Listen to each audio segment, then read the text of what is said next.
Passport Mommy with Michelle Jerson. Motherhood is both amazing and difficult at the same time. The Passport Mommy, Michelle Jerson, is here to share in your journey. It's amazing. It really is, just watching them grow and see how much change and how much they learn just without the filters around them. Joining you on your greatest adventure, here's Michelle Jerson, the Passport Mommy. Welcome to the show. I'm Michelle Jerson, the Passport Mommy. I hope you had another good week. You're staying healthy. You're staying safe and sane with the little ones, if you have little ones. And I'm always, it's funny. I see these things come across my computer all the time about, hey, zoom into this, zoom into that. And it's great things for your kids to do and virtual field trips and all kinds of things. And I just have not had a chance to really organize everything and to figure out what I can do. And when I see something and it looks great, and then I end up missing it because the day is just hectic. However, something did come across my radar recently, which I thought, wow, now this will be great. And this is good for both kids and adults.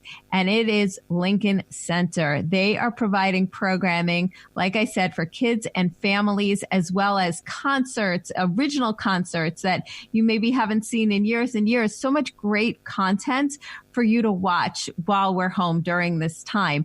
And so today I have with me Daniel Wallace. He is the Senior Program Manager for Lincoln Center Education.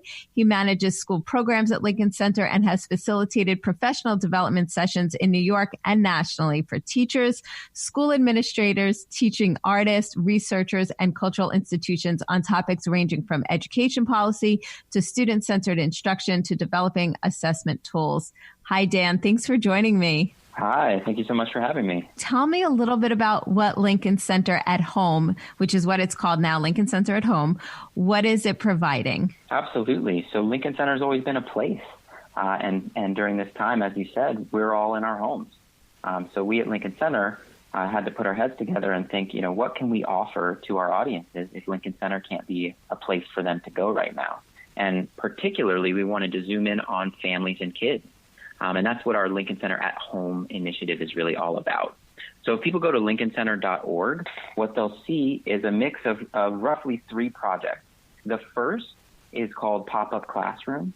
Every afternoon at 2 p.m., live on Facebook and then available on demand thereafter at lincolncenter.org, we have professional dancers, musicians, actors, and other artists teaching families and kids original lessons that are engaging, active, playful, creative, and rooted in the arts.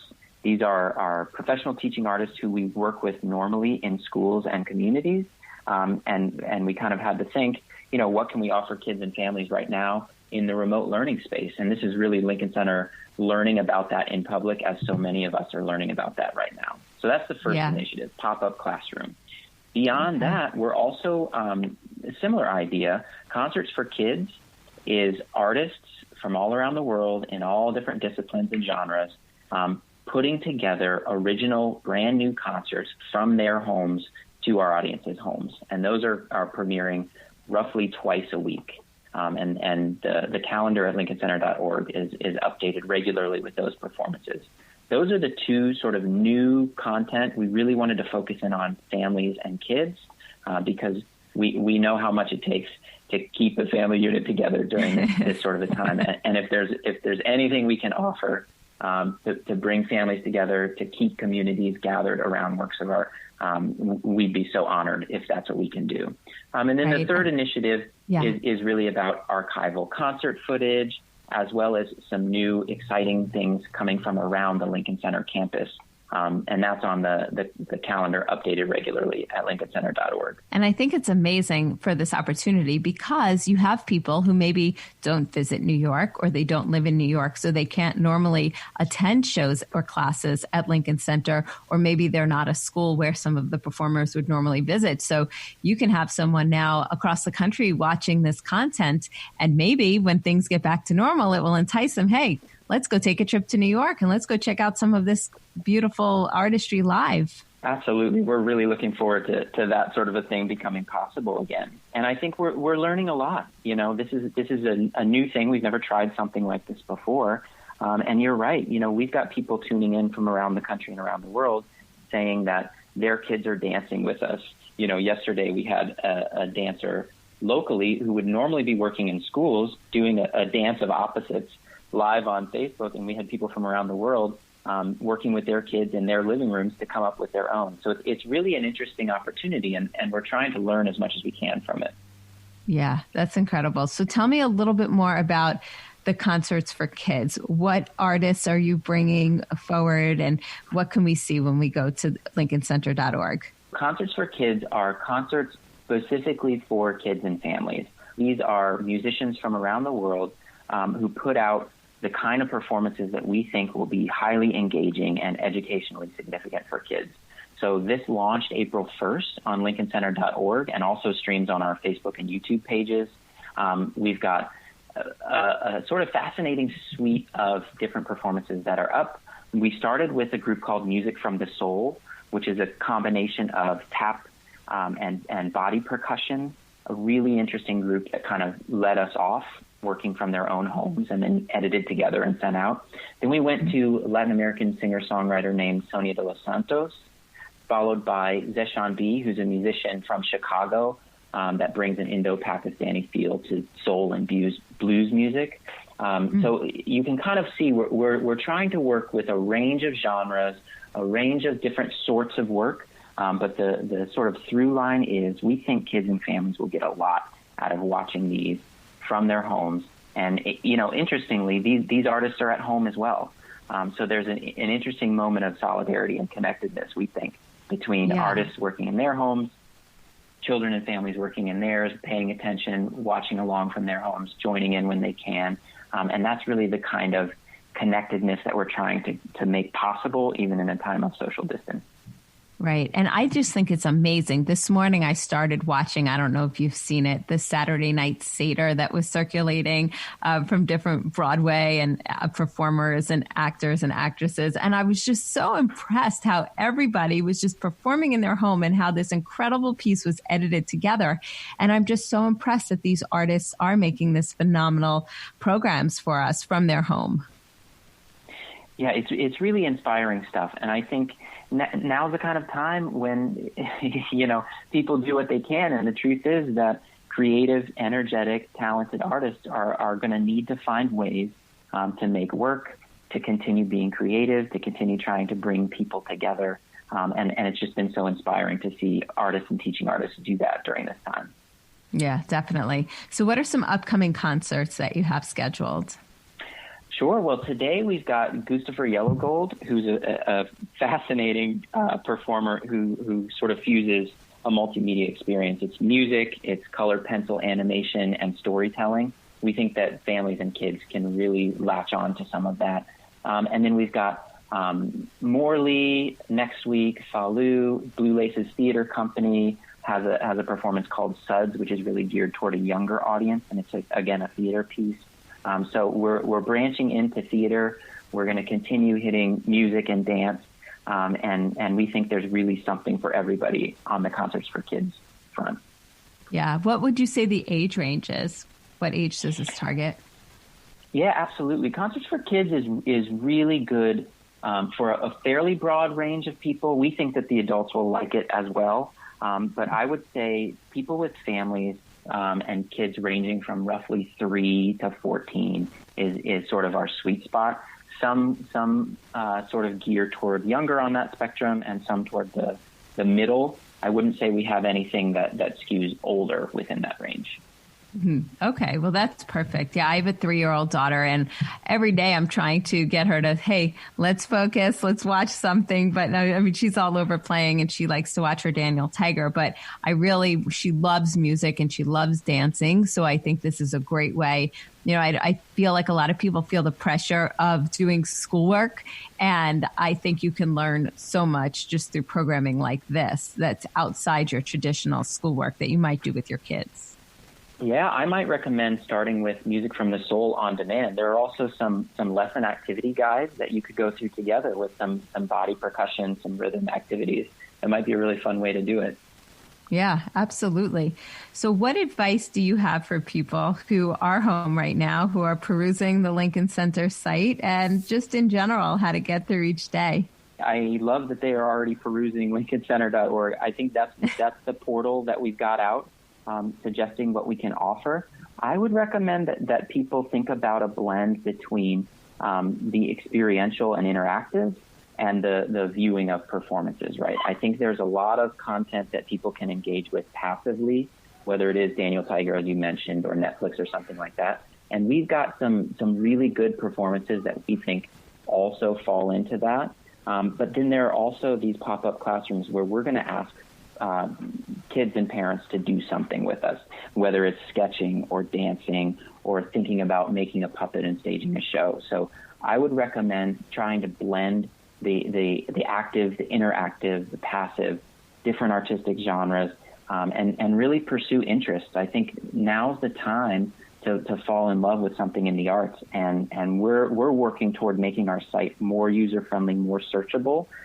So if you have a kid who really loves puppetry, we can filter you toward more of the puppetry type workshops and then suggest theater and other pieces that would kind of take you to the next level with it. Daniel Wallace, thank you so much for joining me today. I can't wait to jump on lincolncenter.org and check out all of the content. I have a feeling we'll have plenty to keep us busy for weeks to come. I really appreciate your time. My pleasure. Thank you so much for making time. I'm Michelle Jerson, the Passport Mommy. More coming up in a few.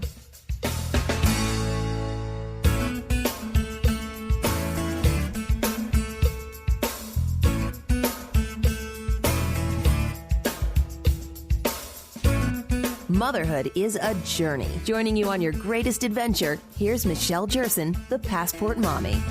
So I have to say that when I'm cruising through social media, when I finally get all the kids in bed and I'm just finally have a chance to relax, I keep seeing Tiger King popping up. And I think I'm probably one of the only ones who's not with it, who hasn't watched the show yet.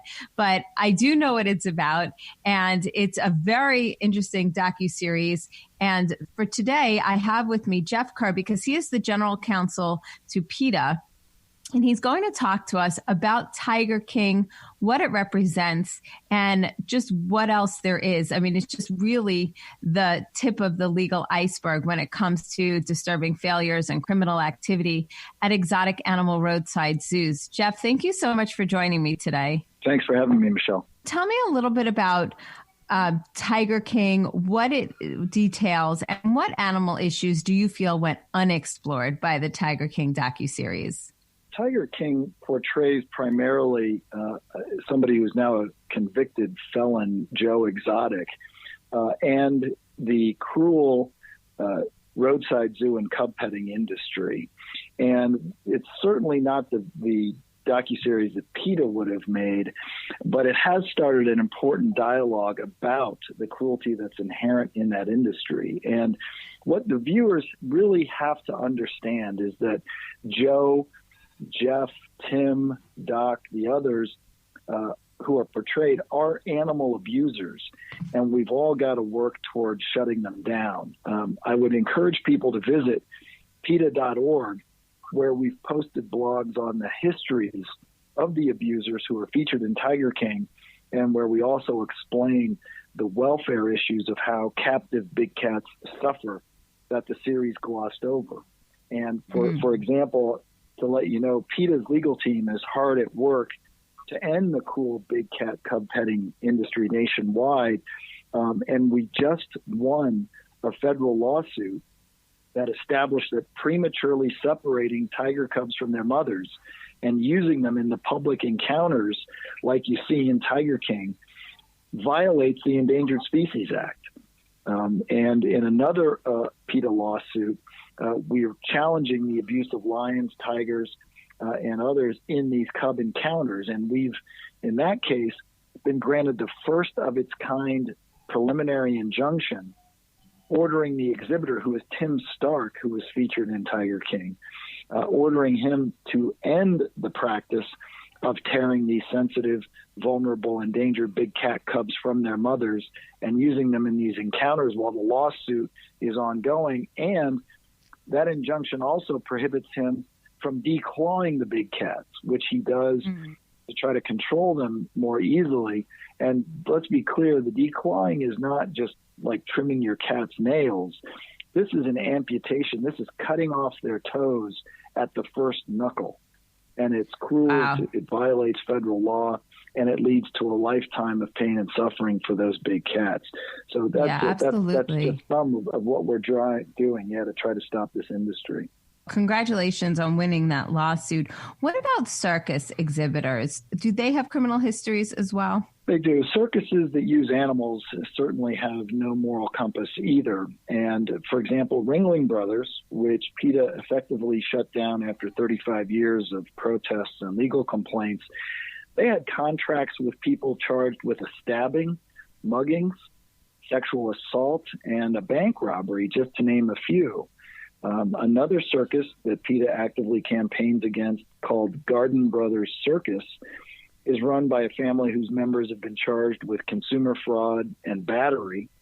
And a whistleblower told PETA that Garden instructed handlers to be, quote, really violent, and that one beat and kicked the camel until the camel howled. So it is just an industry filled with people who are abusing big cats and people in many instances. And of course, some of the other people in Tiger King, Doc Antle, has a long history of more than 75 federal animal welfare violations, including for failing to provide animals with vet care, sufficient space, protection from the elements, etc. So there's nothing but cruelty inherent in this industry.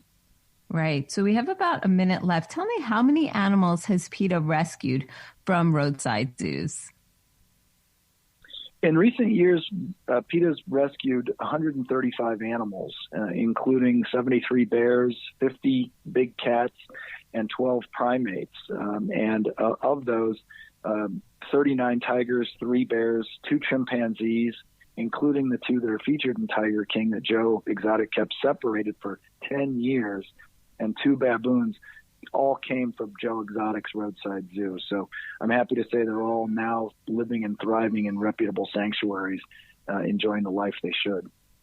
Oh, that's amazing. I'm so happy to hear that. And I think docuseries like these, like you said, it's just the tip of the iceberg, but they really do need to bring to life what is going on. If people want to learn more about what you're doing, what PETA is up to, where can they go for more information? They can go to PETA.org. We cover all of the abusers that are portrayed in the series.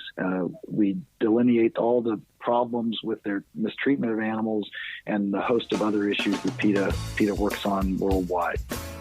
Terrific. Thank you so much, Jeff Kerr, for joining me today. I'm Michelle Jerson, the Passport Mommy. So the next time you have some downtime during your days, what's going on, just check out Tiger King, but more so check out PETA's website for all of the hard work that they are doing. Passport Mommy with Michelle Jerson.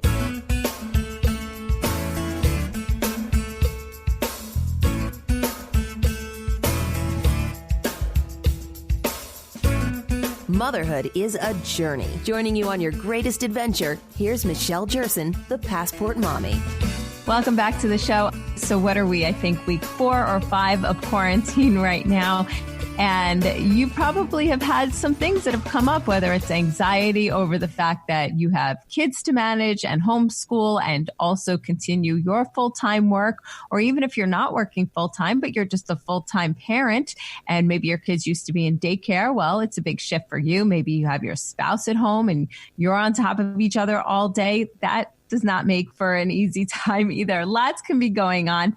So I'm thrilled to have with me my good friend, Allison Winokur. She has been working in the mental health field for 20 years, primarily with children. She's a graduate of the New York Institute of Psychotherapy for Infants, Children, and Adolescents. She's been on staff at Walter Reed National Medical Center, Astor Home for Children, New York Presbyterian Hospital, Park Slope Center for Mental Health, and she's worked with a diverse children population and their families. And currently, she's working as a behavioral health care manager at Care First in Maryland, helping individuals to better understand their illness and learn how to advocate for themselves.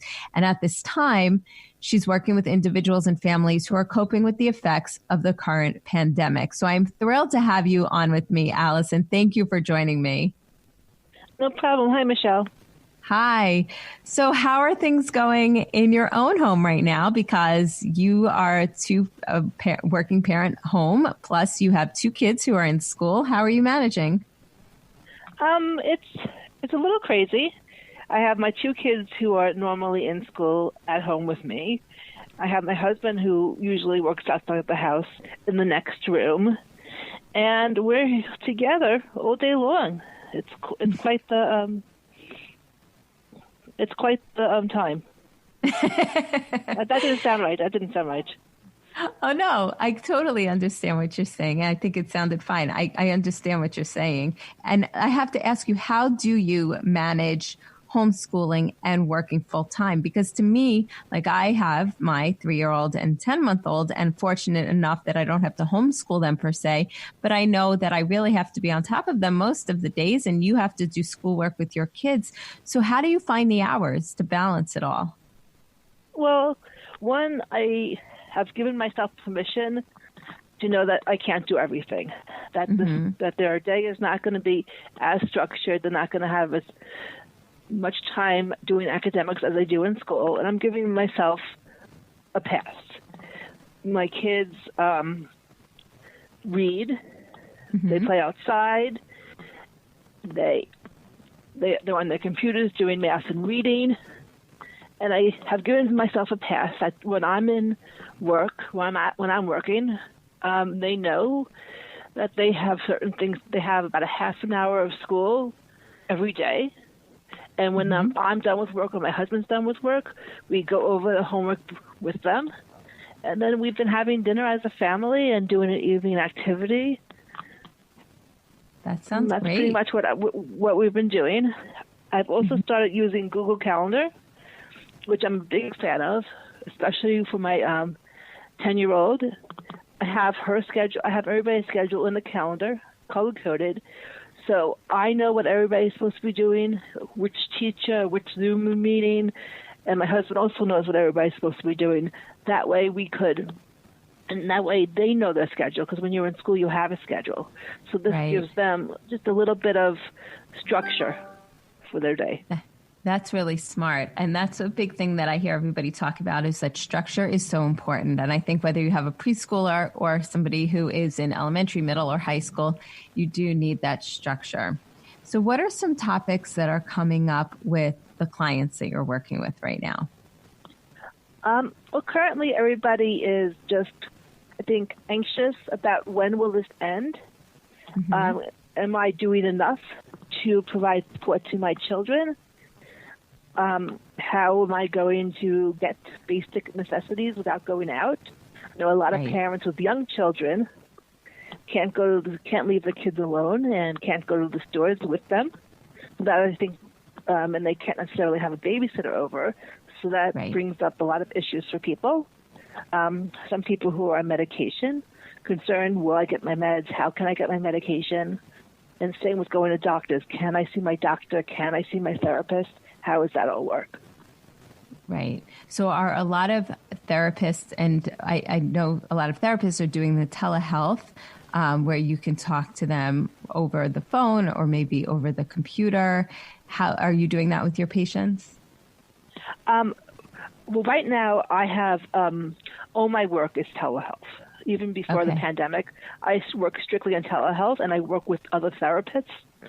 I help children and adults find therapists. Oh, great. So I am working with therapists who are going online, helping them to find the software, helping the patients to log in when necessary. And I think it's going to be good. I think it's good. I think a lot of people are enjoying speaking to their therapist from their own home environment. Yeah, I do think it's a good thing. And especially if you do have small children, because I know a lot of times it's hard to get to a therapist's office with small children. You don't necessarily want to bring them with you if you're going for yourself. And it's hard to sometimes get a babysitter. So now, like, what better way to do it than maybe when they're napping or after they go to sleep, if the therapist is open to late night hours? Definitely. And I think a lot of them are. I've noticed a lot of therapists are extending the hours too. I've seen some therapists extend to about 10 o'clock, which is nice. Yeah, absolutely.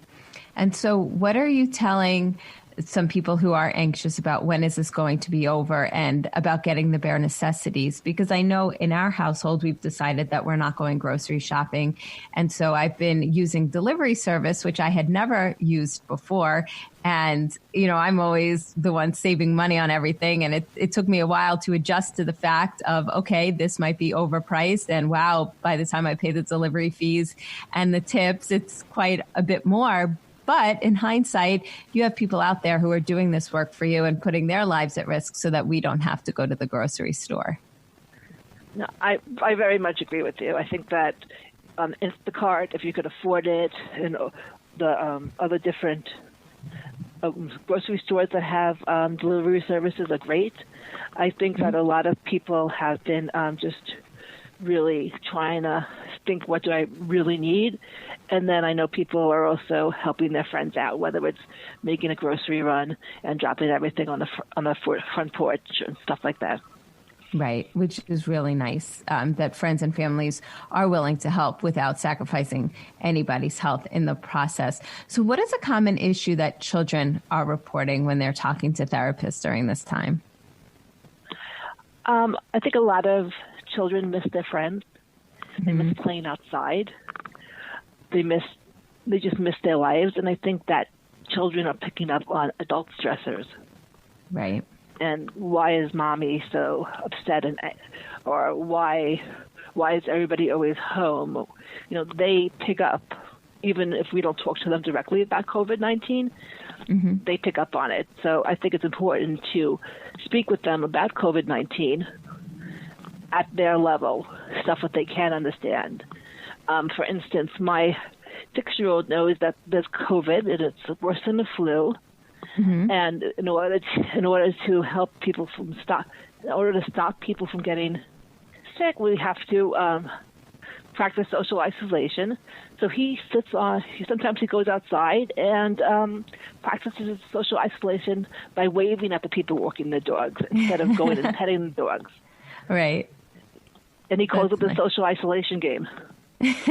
That's great. So you made it into a game, which is terrific. And I didn't make it into a game. He made it into a game.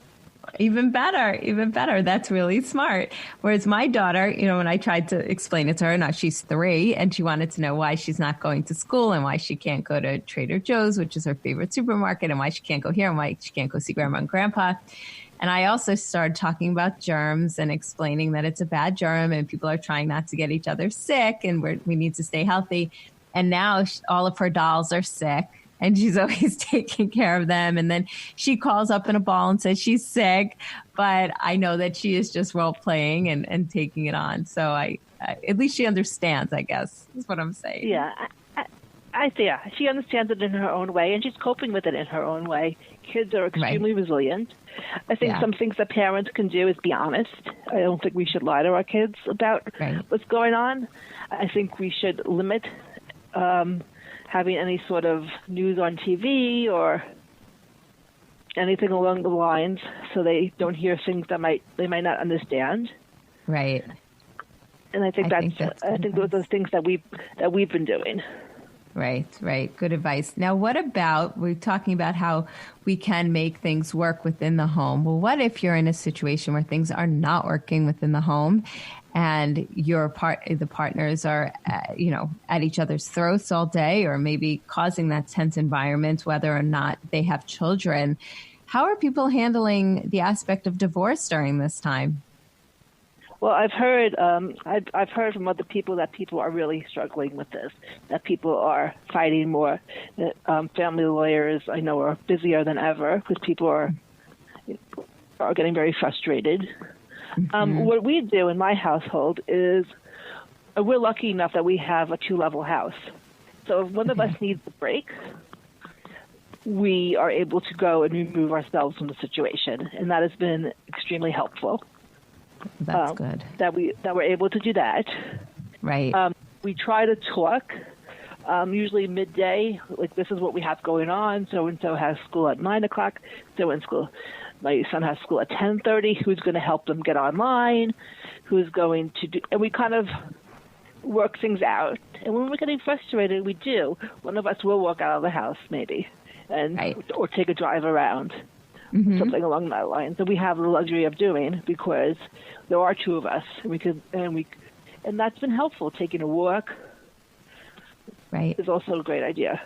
Yeah. And I think what you said about working together and figuring out your kids' schedules is so important, because I will say that I know some people who are in situations where one person says, look, this is my work schedule all day. I'm locking myself in my room and don't bother me from 8 a.m. until 6 p.m. And then the other person's left doing everything.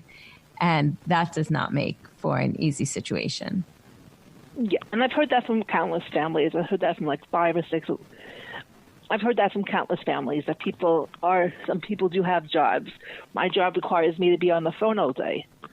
So I need quiet in my office, and my kids know that. Sometimes I forget. Right. And it's difficult for them, but we've been working with them, teaching them, and reminding them. I think that's really important. Yeah, exactly. And I think during this time, taking out the traditional schoolwork, I think there are a lot of lessons that children are learning during this time, no matter the age. And I look at the positive in this, and that, maybe this is a little bit of a break from what they're used to, but there are other lessons that they are able to learn during this time. Yes, absolutely. There are other lessons. And you could also think about, even though it sounds crazy to us that our kids aren't going to school, if you think about just historically, there are times in our history that kids haven't been to school. If you look back at Hurricane Katrina, or if there's a major disaster in the area and schools are closed, and our kids are resilient and they will bounce back. Yes, absolutely. It's not like everybody's in the same boat, and we just need to concentrate on not being frustrated and helping each other, as opposed to worrying that my kid is missing a math lesson or they're not going to be prepared for the next grade. That's not going to be helpful for anybody. We have to remember that our teachers are also struggling, because they haven't done this before. They haven't used this technology before either. Right. Exactly. Oh, that is great advice. And I think that really makes a lot of parents just feel a little more at ease and not be so hard on themselves. So if somebody would like to get in touch with you, and maybe they're searching for a therapist for themselves, what's the best way to reach out to you? I think the best way is my email. And my email is allison.winoker@gmail.com. Perfect. That's allison.winoker@gmail.com. Thank you so much for joining me today, Allison. It was great chatting, great advice for so many people. I'm Michelle Jerson, the Passport Mommy.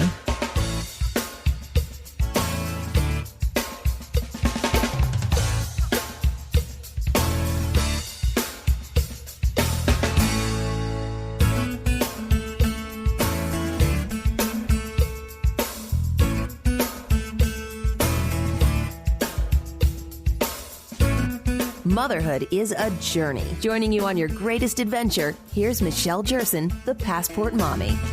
So if you're like me, you're probably listening to the news most days and hearing updates about the coronavirus. And I happen to be based in Connecticut, so I'm always listening to the news in New York, and I hear how much supplies is being sent to the city. Governor Cuomo is requesting it pretty much daily and has been met with, a lot of the doctors still. I have friends who are doctors, and they're still not getting all of the supplies that they need, but definitely an influx has come in. However, what we don't hear about are some of the regions around the country that really do need supplies, and they're just not getting it. So today I have with me Angela Claiborne. She is the CEO of Care STL Health in St. Louis.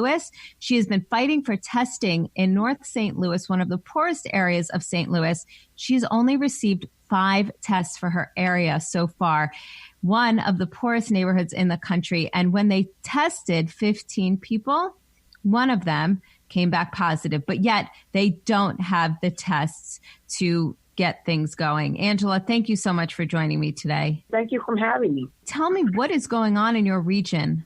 We have received some additional tests.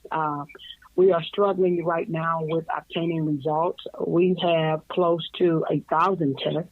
Now we received 1,000 kits Friday from the City of St. Louis Health Department.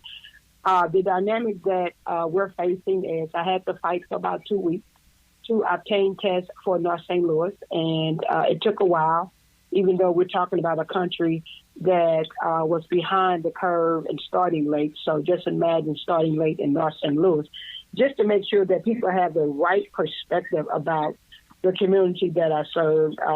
There's about 300,000 individuals in the city of St. Louis, of which 45% are African Americans. And I'm quite sure most other persons have heard about the impact of the COVID virus on the African American community. And so I am in the middle of that impact. We started 2 testing sites, and last week we tested close to 400 individuals. And we are testing this week, and we have lines around the corner to be tested. Unfortunately, we had to close down one of our testing sites because an employee of ours tested positive, and we're dealing with that, and it's just such a traumatic experience. One of my board members have lost 2 brothers, and these are African-American individuals. One Monday to COVID, who they both died on ventilators. They died within 2 weeks. So this is a very traumatic experience for our community. So having the test, now I'm fighting for quick results and